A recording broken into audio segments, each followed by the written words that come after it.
I will say that a more relevant headline is that Harry is planning on spending more time in the United Kingdom. And that was in the Telegraph, with friends saying that. And JK, I mean, you've heard him as much as I have over the last few years talking about how miserable the United Kingdom. 4 years of attacking the country he was born into. 4 years of turning private royal wounds into global entertainment. 4 years of insisting that Britain was racist, toxic, broken, and dangerous, and now comes the contradiction nobody can ignore. Harry wants the door reopened, but with protection connected to the British taxpayer. The same public that watched accusations, interviews, lawsuits, and a money-making machine built around royal grievance is now being asked to accept a return on different terms. If Britain is truly so unsafe that security is essential just to visit, why come back at all? I never truly felt that this was an area that, they could really make a lot of money on. And that's really what Harry and Meghan need. They need to make a lot of money. Mainly because I would suggest, and this is just my personal take, but she clearly felt there was a lot of money. There is a lot of money in the royal family, but I've often said to you, chums, it's not available to you. You can be surrounded by a lot of money. You can have people assisting you, all sorts of stuff. You live a very nice life if that's the sort of life you want. That question becomes sharper when the last 4 years are put back in order. Interview after interview, book after book, podcast after podcast, lawsuit after lawsuit, the message seemed relentless. Britain was presented as the source of the damage, the toxic environment, the place Harry supposedly had to escape to protect his family. Every strategically placed story made a route back seem less believable. But yet suddenly there is talk of more time in the UK, more visits, more family contact, more involvement. What changed? The danger, the priorities, or the life built after leaving? That the Sussexes' finances are a black box. And when Paula Frolic asks, so can they actually afford it in this new essay, Coy responds, it's similar to the royal family. We don't really know what income they have.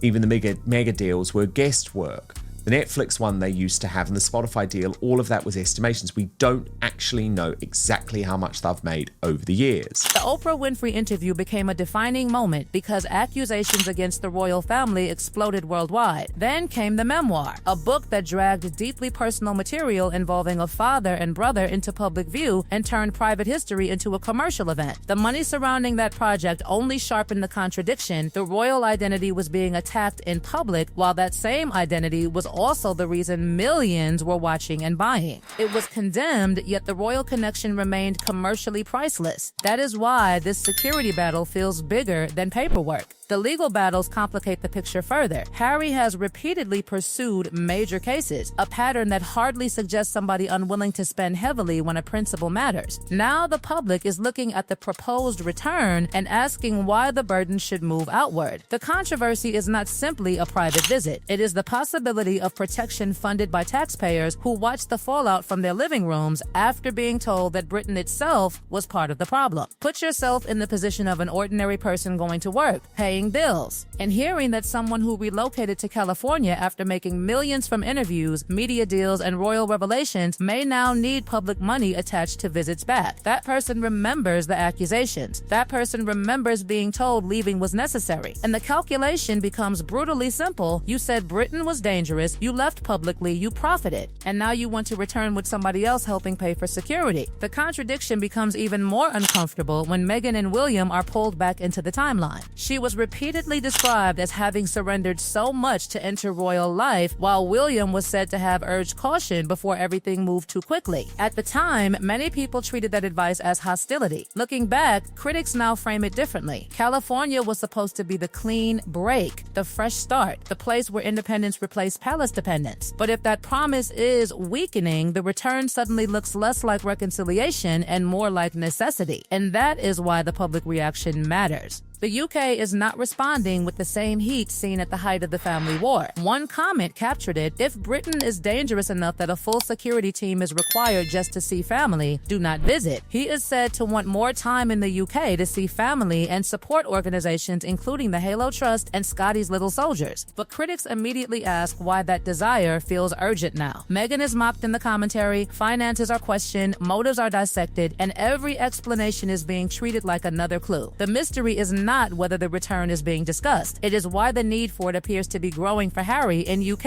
now. But beneath the security argument, another problem was beginning to surface, and this one was potentially far more damaging because the numbers were no longer cooperating with the glamorous California story. Harry wanted more of a foothold in Britain, more trips back, fewer courtroom battles, and suddenly questions were being asked about whether the change had anything to do with Meghan Markle, the marriage, or the shrinking opportunities surrounding them. Then came the figure that made everything look painfully real. 466, that was average daily theatrical revenue being discussed for Cookie Queens, a number so brutally small that cinemas could bury in, justify, keep it that 2026. A 70-minute collection of internet cat videos, and the comparison was instantly humiliating. Meghan had described Cookie Queen sing lowing language, and the 6 t-shirt warming and inspirational, and the sing where girls doing the selling received very little struggling families, and assisting on children under pressure, in a critic system where girls do willing for Arker. Even more awkwardly, commentators claimed Meghan had promoted the project without properly watching or researching it, dragging Ark well until the converse searching it, 118,454 on Sunday, $40,614 on Monday, then $49,152 on Tuesday. The story was no longer about a disappointing opening. It was about a brand visibly losing power. And suddenly, every other California setback looked connected. Netflix had not become the unstoppable machine once imagined. Spotify had ended. Hollywood doors were described as closing. Projects slowed down, calls allegedly stopped being returned, and the same couple who once appeared to have every entertainment company competing for them now seemed to be facing an increasingly unforgiving reality. That is precisely why Harry's repeated London trips began looking suspicious to critics, when California offered endless possibility. Britain was supposedly the place he needed to escape. When Hollywood momentum weakened, the palace door appeared strangely attractive again. Sources described Harry's visit publicly as a quiet family reunion, but behind that carefully controlled explanation were claims of 2 separate meetings at 2 different locations. Then, the photographs became their own message. King Charles reportedly controlled the official imagery, with Camilla appearing, the grandchildren appearing, Harry appearing separately, but Meghan nowhere in the official visual record. For a couple whose public life has relied heavily on imagery and narrative control, that absence became impossible to ignore. Reports claimed Meghan was furious about missing the photograph, while the deeper discussion allegedly concerned Harry seeking some kind of restored role, improved security arrangements, and a pathway back toward relevance. The power dynamic had changed. 4 years earlier, Harry appeared convinced that the interviews, the memoir, international sympathy, and worldwide attention gave him leverage. Now King Charles controlled the pictures, the access, and apparently the boundaries. And then the silence surrounding Meghan's birthday became another uncomfortable clue. Beyoncé said nothing. Serena Williams said nothing. Oprah remained silent. The Kardashians were silent. Even Jamie Kern-Lima, once publicly affectionate toward Meghan, offered no birthday tribute. Instead, Jamie Kern-Lima launched a podcast discussing how to recognize narcissistic behavior and walk away from damaging relationships. Meghan was never named, but commentators immediately connected the timing, and suddenly the silence itself became louder than any public attack. With Hollywood relationships apparently cooling, projects struggling, public approval collapsing, and Harry increasingly looking back toward Britain, the original security question became almost secondary, because the real mystery was no longer simply whether Britain should protect him. It was what exactly Harry was trying to return to, and what might already have disappeared while he was gone.